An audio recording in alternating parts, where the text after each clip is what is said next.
Hello everyone. जैसा कि हम लोग ने प्लान किया था कि हम लोग अपने सारे टेस्ट के सॉल्यूशंस को अपलोड करेंगे यूट्यूब पर, तो आज हम उसी सेशन को स्टार्ट करने जा रहे हैं और आज हम लोग अपने माइनर टेस्ट फर्स्ट के सॉल्यूशंस को डिस्कस करने जा रहे हैं।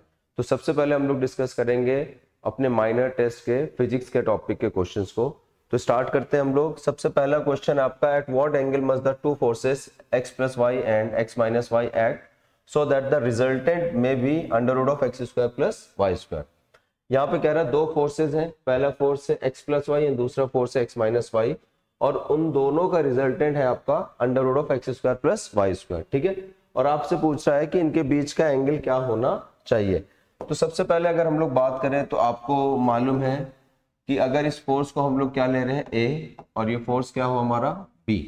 ठीक है, और ये हमारा रिजल्टेंट है और रिजल्टेंट को हम लोग डिनोट करते थे कैपिटल R से। ठीक है, और आपको मालूम है कि रिजल्टेंट क्या हुआ करता था, resultant is equal to under root of a square plus b square plus 2ab cos theta, जहां पर theta is the angle between the vector a and vector B.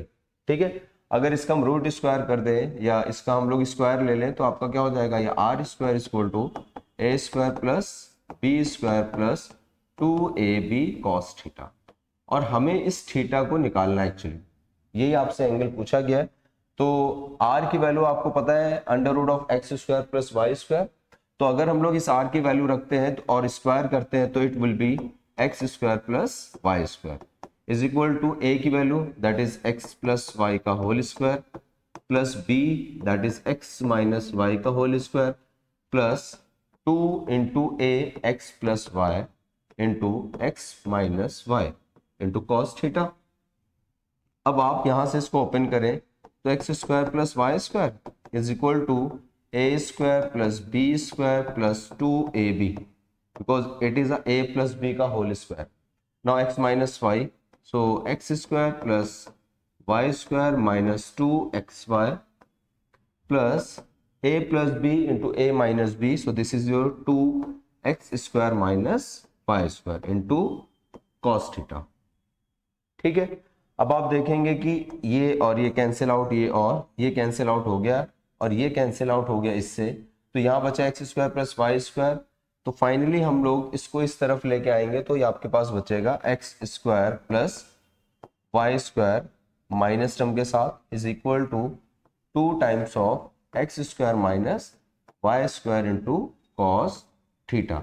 And what we have to find, we have to find the theta, so we can write the cos theta is equal to minus x square plus y square upon 2x square plus y square।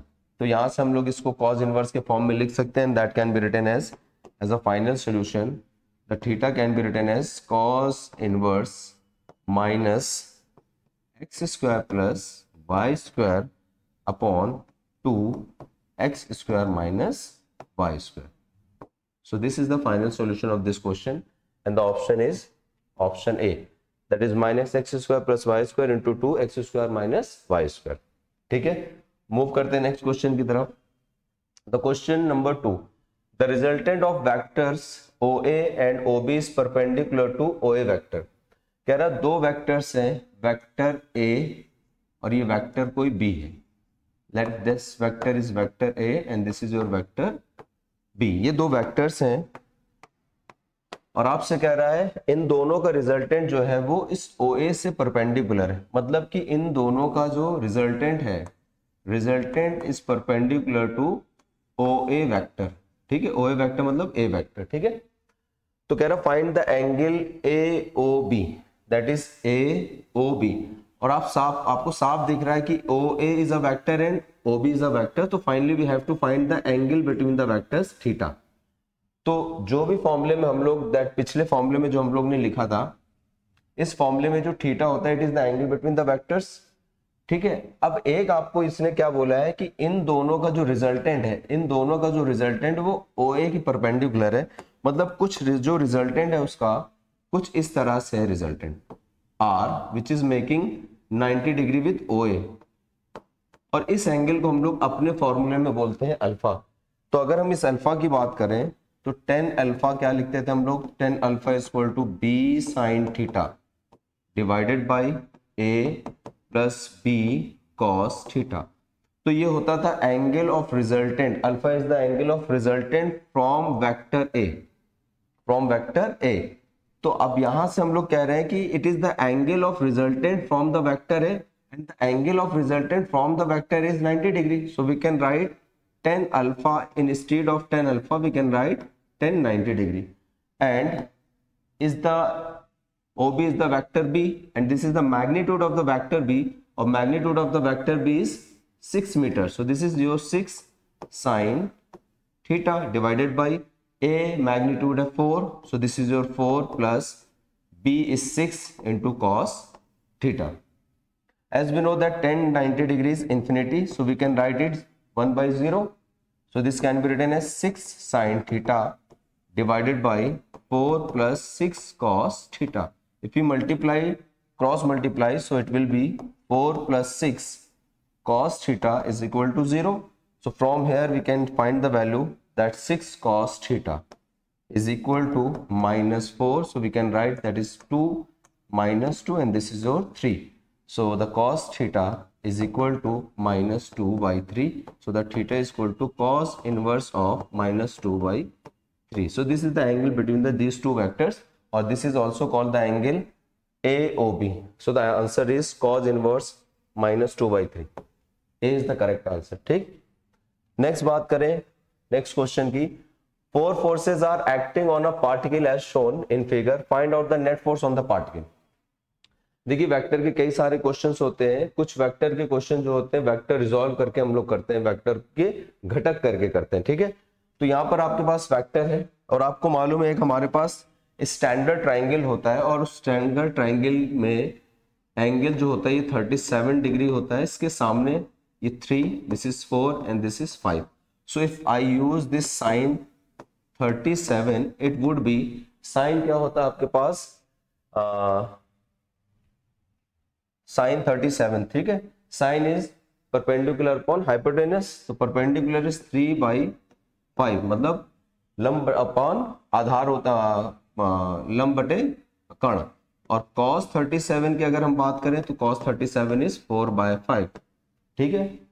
अब आपको यहाँ पे क्या करना है, जो भी force किसी एंगल पर है उसके हम लोग कंपोनेंट रिजॉल्व करते हैं along the x and along the y direction.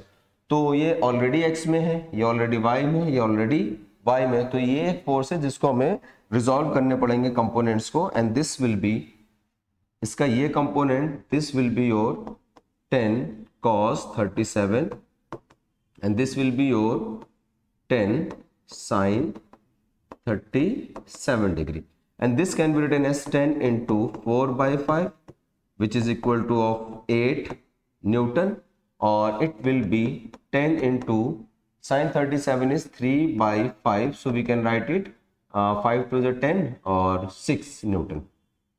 तो आप देखेंगे ओवरऑल ये तो पूरी तरह से अब कैंसिल आउट हो चुका है, इसके दोनों कंपोनेंट आ गए। तो आप देखेंगे कि इस पार्टिकल के ऊपर इधर है 14 और इधर 8, तो इधर नेट रिजल्टेंट कितना बचेगा, इधर नेट रिजल्टेंट बनेगा आपका 14 minus 8, so this is your 6 Newton, ठीक है। अब आप ऊपर देखें तो ऊपर है नेट फोर्स, ऊपर नेट फोर्स कितना आ गया 10 plus 6 16, so this is your 10 plus 6 16, और डाउनवर्ड है 8, सो this is -8, so it is your 8 Newton. तो नेट फोर्स जो एक्ट कर रहा है वो एक्स में इतना है और वाई में इतना है, और आपको मालूम है जब कोई भी दो फोर्स, अल्टीमेटली ये दो फोर्स हो गए कितने 6 न्यूटन का, और एक हो गया हमारे पास 8 न्यूटन का, और आपको यहाँ साफ साफ दिख रहा है कि इनके बीच का एंगल 90 डिग्री है, ठीक है। तो इसका जो रिजल्टेंट निकलेगा वो कैसे निकलेगा, सो द रिजल्टेंट इसका जो होगा this will be r is equal to under root of a square plus 6 square, क्योंकि जब कोई भी दो वेक्टर एक दूसरे से 90 डिग्री पर होते हैं, एक दूसरे से लंबवत होते हैं, तो उनका जो रिजल्टेंट निकलता है वो कैसे निकलता है, under root of a square plus b square. तो this r will be under root of 64 plus 36, this is your 100, तो इसका जो रूट आएगा answer is your 10 newton. So this the answer. The answer, correct answer is B. Now come to the next question. A force of 3 I cap plus 4 J cap Newton act on a body and displaces it by 3 I cap plus 4 J cap meter. Now the work done by the force. पहले तो आपको ये समझना होगा कि जो work done होता है हमारा, ये किसका रिजल्ट है? It is result of dot product, result of dot product. तो जब वर्क डन पूछा जाता है तो we have to think once about the dot product. और ये डॉट प्रोडक्ट किसका होता है? फोर्स एंड डिस्प्लेसमेंट का. और ये क्या कह रहा है? एक बॉडी है जिसके ऊपर एक फोर्स एक्ट कर रहा है, कितना? 3 I cap plus 4 J cap. और इस फोर्स की वजह से उसमें डिस्प्लेसमेंट कितना हो रहा है? 3 I cap plus 4 J cap. तो वर्क डन बताना है. तो हमें मालूम है कि भाई वर्क डन जो होता है, work done is equal to F vector dot X vector, मतलब force into force dot product होता है किसके साथ? फोर्स का और डिस्प्लेसमेंट का. So work done is the dot product of force and displacement.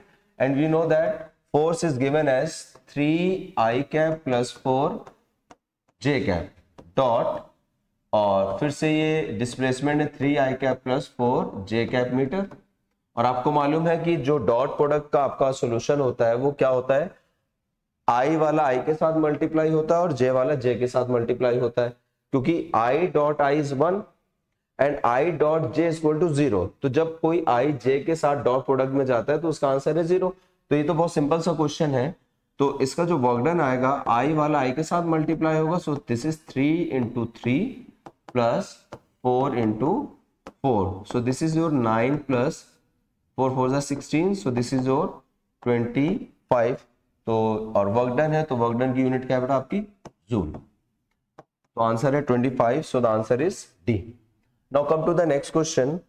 इसमें कह रहा है the angle between the two vectors this and this. कह रहा है दो वेक्टर के बीच का एंगल फाइंड आउट करना है. तो आपको मालूम है जब भी angle between the two vectors होता है तो हमारे दिमाग में जो पहला क्लिक होना चाहिए वो होना चाहिए डॉट प्रोडक्ट. क्योंकि डॉट प्रोडक्ट क्या होता है? A dot b is equal to a b cos theta, जहां पर a and b are the magnitudes of the vector a and b. तो यहां से हम लोग cos थीटा लिख सकते हैं, that cos theta is equal to a dot b upon a b, जहां पर a is the vector a vector and this is b vector in the mod of this vector a and this is the mod of vector b magnitude. तो हमें क्या find out करना है? a dot b find out करना है. तो a dot b के लिए आपको मालूम है कि I वाले को हम I के साथ मल्टीप्लाई करते हैं और J वाले को J के साथ. बचा हुआ कोई किसी के साथ मल्टीप्लाई नहीं हो रहा है क्योंकि उसका डॉट प्रोडक्ट 0 आता है. तो अल्टीमेटली अगर मैं इसको a वेक्टर मान लेता हूं, ये हमारा अगर a वेक्टर है और इसको हम लोग मान लें b वेक्टर, तो इसका मतलब a डॉट b यहां से जो निकलेगा that a dot b is equal to 2 into minus 3 and plus 3 into 6. so this is minus 6 plus 18, so this is your plus 12. ठीक है ना? -6 एंड 18. ठीक है, तो ये 12 हो गया. और अगर हम वेक्टर a का मैग्नीट्यूड निकालें तो it will be under root of a square, sorry 2 square plus 3 square plus 1 square. So this is root 14. और इसी तरह से अगर हम लोग सेकेंड वेक्टर b का मॉड निकालें तो under root of 3 square plus 6 square. So this is 9 and 36. So it is your 45. तो अब हमें क्या चाहिए? cos theta. तो cos थीटा कैसे निकलेगा? cos theta is equal to a dot b divided by under a into b. So this is your root 14 and root 45. तो a dot b, अच्छा डायरेक्ट मैं लिख दे रहा हूँ, a dot b is your 12 upon root 14 into root 45 can be written as 9 root 3 root 5 3 root 5. So this will be 4 and this will be can be written as 4 by under root of 70. और 70 का जो root होता है that is approximately 8.3. ठीक है, अब इसमें जो क्वेश्चन में सॉल्यूशंस दिए हैं तो you have to think about कि लमसम वैल्यू आएगी अप्रोक्स में. तो आप ये देखेंगे तो अप्रोक्सीमेटली जो आ रहा है this is 1/2 and you know wait very well कि cos 1/2 that is 60. तो nearly it is cos 60 degree. So the theta can be written as 60 degree. ठीक है, तो इसका आंसर है हमारा सी. तो इस तरह के अप्रोक्सीमेशन पे भी थोड़ा सा ध्यान रखेंगे नेक्स्ट आएगा question number 6। For a body angular velocity omega is given that is I minus 2j cap plus 3 cap और रेडियस वेक्टर भी आपको दिया है। तो मतलब आपको कोणीय वेग और त्रिज्या सदिश दोनों दिया हुआ और आपसे कह रहा है वेलोसिटी फाइंड आउट कीजिए। साथ में एक हेल्प के फॉर्म में आपको उसने एक वेक्टर का, आपको मालूम है कि जो वेलोसिटी होती है वो ओमेगा क्रॉस आर होता है ना कि आर क्रॉस ओमेगा। तो आपसे वेलोसिटी पूछी गई तो ये क्रॉस प्रोडक्ट से निकलता है, तो हमारा work done and power dot product से निकलता है, जबकि लीनियर वेलोसिटी जो होता है रेखीय वेग वो हमारा क्रॉस प्रोडक्ट से निकलता है। और क्रॉस प्रोडक्ट के लिए हम सबसे पहले हमारे पास ये दो वेक्टर्स हैं, तो वेक्टर ए जो है हमारे पास ओमेगा वेक्टर है और मुझे चाहिए ए क्रॉस बी। और ए क्रॉस बी हम कैसे निकालते हैं, ए क्रॉस बी वो मैट्रिक्स की मदद से निकालते थे। तो this is your I cap, this is your minus J cap plus k cap, है ना। पहले ओमेगा के कंपोनेंट्स हैं 1 माइनस 2 एंड 3 एंड उसके हैं 1 1 एंड 1, ठीक है। तो हाउ टू सॉल्व दिस, इसको हम कैसे सॉल्व करते थे, इसको हम लोग सॉल्व करते थे दैट इज आई कैप, इसके अलावा क्रॉस करते थे तो 2 minus 2 into 1 that is minus 2 and minus of 3। इसके बाद जब हम j लेंगे तो माइनस जे कैप, तो माइनस जे का जो होगा ये 1 इंटू 1 और 1 इंटू 3 दैट इज माइनस 3। फिर हम k लेते थे तो that is plus k and plus k का मतलब हो गया 1 into 1 that is 1 minus 1 into minus 2 so this is plus 2। So this will be minus 5 I cap and this minus 2 and बाहर minus है तो this is a plus 2j cap and this is a plus 3k cap. So answer is minus 5 plus 2 plus 3. Minus 5 plus 2 and plus 3. So this is answer है A. ठीक। Question number 7 पर बात करते हैं। If the angle between the vector A and B is theta, the value of the product B cross A dot, ये dot है, ये बीच में आपका डॉट है, डॉट ए। तो सबसे पहले आपको पता होगा कि मैं यहां पर बताऊं आपको कि बी क्रॉस ए अगर है कोई, तो बी क्रॉस ए की सबसे पहले अगर मैं बोलूं कि डायरेक्शन, तो बी क्रॉस ए जो भी निकल के आएगा it will be perpendicular to b and a vector both, दोनों के परपेंडिकुलर इसका रिजल्ट निकल के आता है। किसका, बी क्रॉस ए का। itself perpendicular to B, itself perpendicular to A, दोनों के। और उसके बाद उसने बोला डॉट प्रोडक्ट। तो सबसे पहले अगर मैं बोलूं कि ये पूरा क्रॉस प्रोडक्ट हमारा कोई वेक्टर C है, तो what we have to find, we have to find vector B cross vector A dot vector A। तो मैं इसको लिख सकता हूं vector C dot vector A, ठीक है। अगर वेक्टर C की मैं बात करूं तो वेक्टर C इसका मतलब हो गया ये C A cos theta and theta is the angle between C and A। अब आप एक बात बताओ, इसका जो रिजल्टेंट है A B क्रॉस A का is a C which is perpendicular to B as well as perpendicular to A। इसका मतलब perpendicular to A है। अगर ये perpendicular to A है, perpendicular to A, तो इसका मतलब इन दोनों के बीच का एंगल कितना हुआ, that is theta is equal to 90 degree.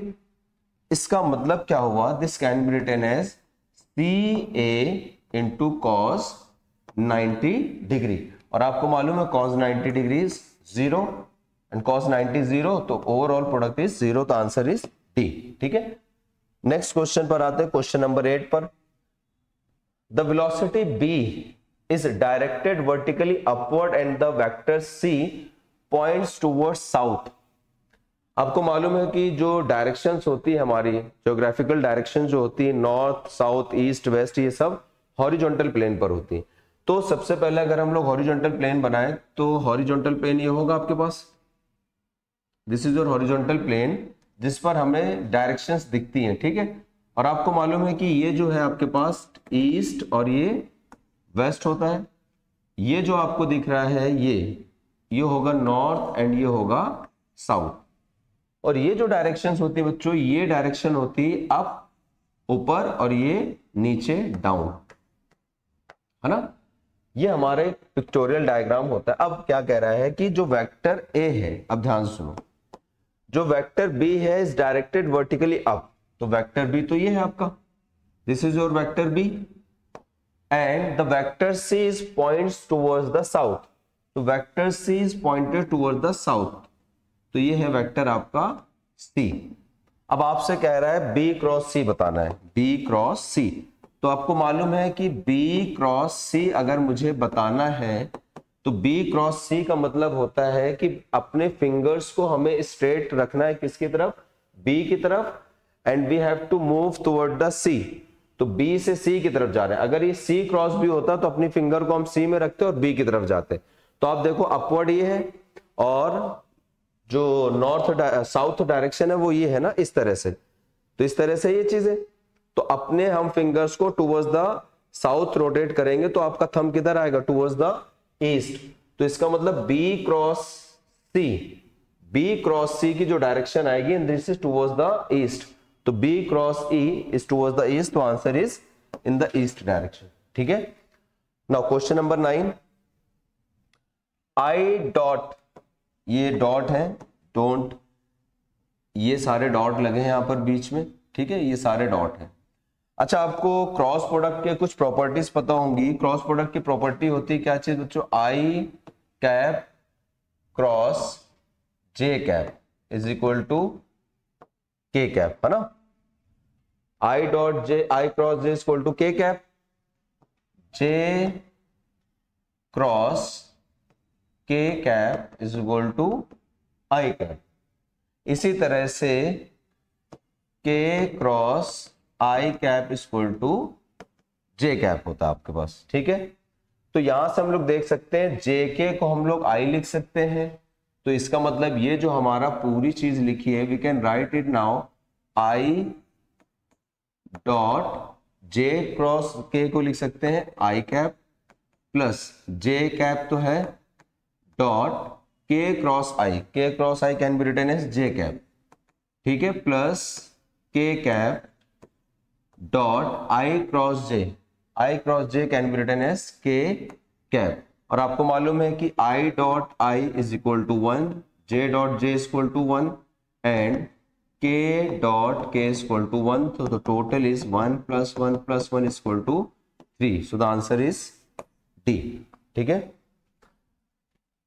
Now question number 10, which of the following relation is correct. अभी हम लोग ने बात की है, इनमें से पूछ रहा है कौन सा रिलेशन आपका करेक्ट है। तो देखो अभी रिलेशन आपने लिखे यहाँ पर आई क्रॉस जे इक्वल टू के। अच्छा, एक और भी यहाँ पर आपको डिस्कस कर दूं कि लेकिन अगर ये जे क्रॉस आई होता तो ये होता माइनस के कैप, और अगर ये के क्रॉस जे होता तो ये होता माइनस आई कैप, और अगर ये आई क्रॉस के होता तो ये होता माइनस जे कैप।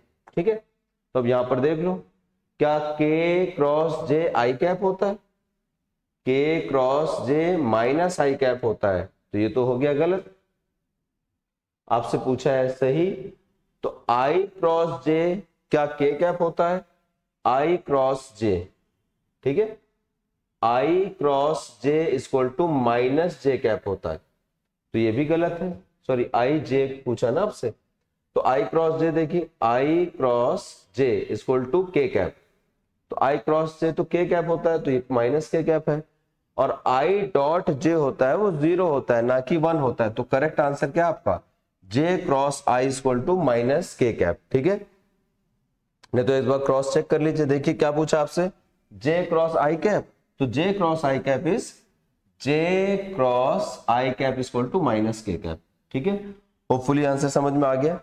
अब आगे बढ़ते हैं हम लोग नेक्स्ट क्वेश्चन नंबर 11 कह रहा था force is given in terms of time T, displacement x.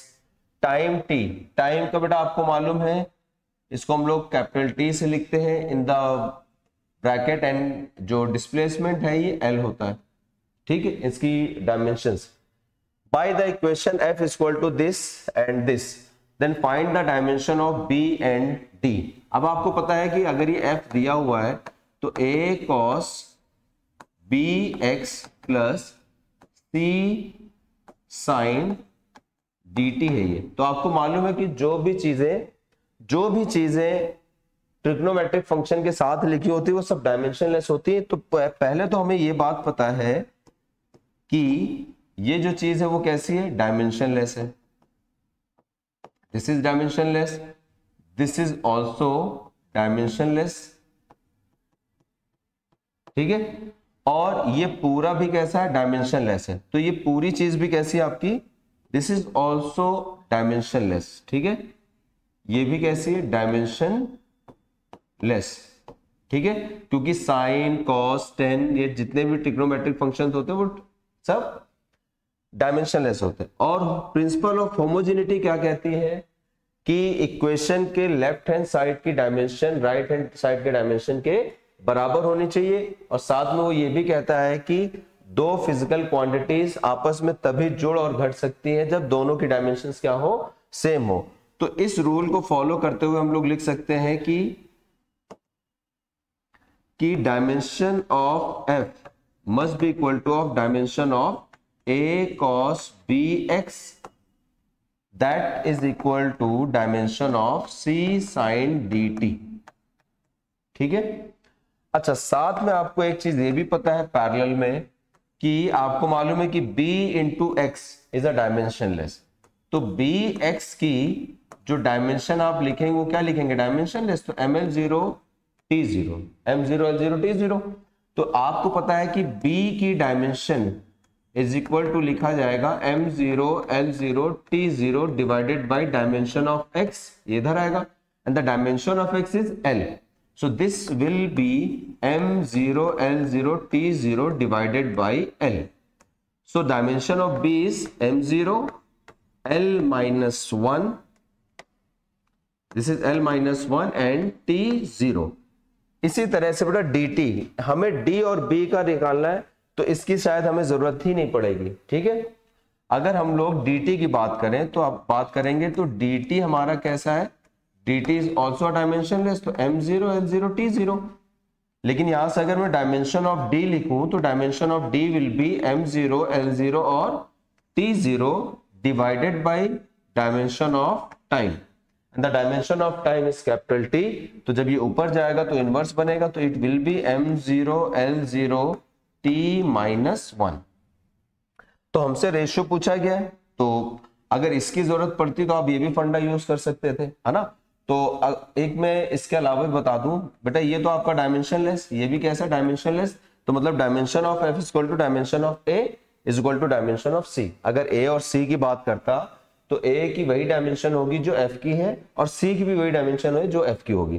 खैर, हम इस क्वेश्चन को सॉल्व करते हैं और आपसे पूछा गया है d बाई b की डायमेंशन आपको फाइंड आउट करनी थी। तो d की डायमेंशन है m0 l0 t माइनस 1 और उसकी डायमेंशन है m0 l1 t0, ठीक है ना, l माइनस 1 है, ठीक है। तो आप इसको लिख सकते हैं कि m तो 0 ही है, l ऊपर जाएगा तो ये +1 हो जाएगा, t तो 0 है तो ये t माइनस 1। इसका मतलब this dimension is lt minus 1, and lt minus जो होती है वो स्पीड या वेलोसिटी की डायमेंशन होती है। तो आंसर इस फॉर्म में नहीं है, खैर तो इस फॉर्म में है, तो इसमें लिख दो m0 l1 t minus 1, m0 l1 and t minus 1। तो करेक्ट आंसर इज डी। तो इसका करेक्ट आंसर क्या हो गया हमारा, डी हो गया, ठीक है।